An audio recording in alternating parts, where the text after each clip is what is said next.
I'm Felicity Rose, and I'm going to share a few of my favorite tips on how to manage diabetes through food.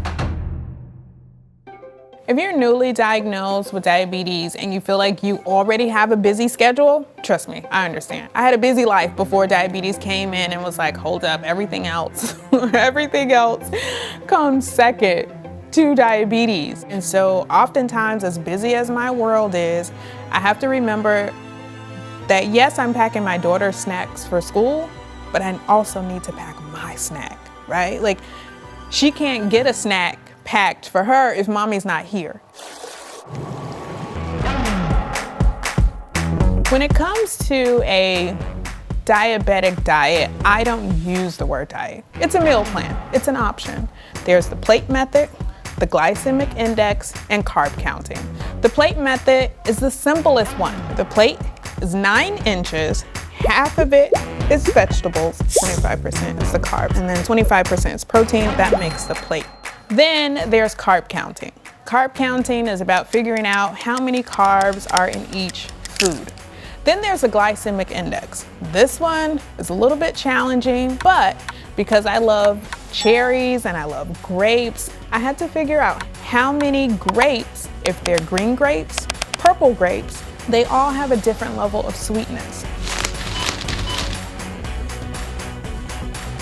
Well, there are these things that are on my I don't eat that anymore list, and I make sure that I don't bring them home.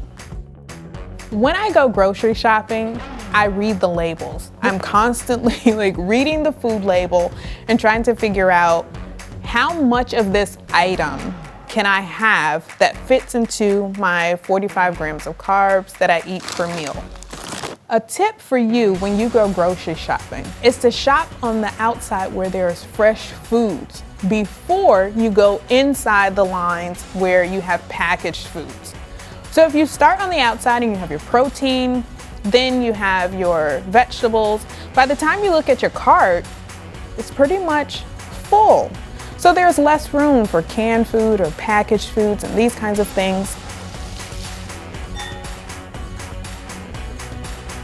If I'm in a restaurant that has a menu, I first look at the appetizers. Like, how many carbs are in these appetizers? If there's an app available that can tell me the amount of carbs in that meal, great. If the menu has it printed on there, even more fantastic. I always view dessert as it's my entire carb count for the meal. So if I want to have something like dessert, I'll end up with a salad. Whenever there's a buffet, I scan the buffet first. Because what I found is that people tend to put the heavy carb foods at the end. So if you don't scan and you start off and you take some carbs for an appetizer section and then you move on down and then you have carbs for the meal, by the time you get to the end where the dessert is or the fruit or something like this, you're out of carbs. So when I'm carb counting, I'm not depriving myself of any carbs, I'm exchanging the carbs. So I'm exchanging bread for rice. I'm exchanging potatoes for pasta. I can eat it all, but in moderation. Sometimes I get the diabetes management right. Some days are smooth sailing. And then there are other days where I'm like, it just didn't pan out perfectly today. Why in the world did I eat that chocolate chip cookie last night? And I'm just trying not to beat myself up.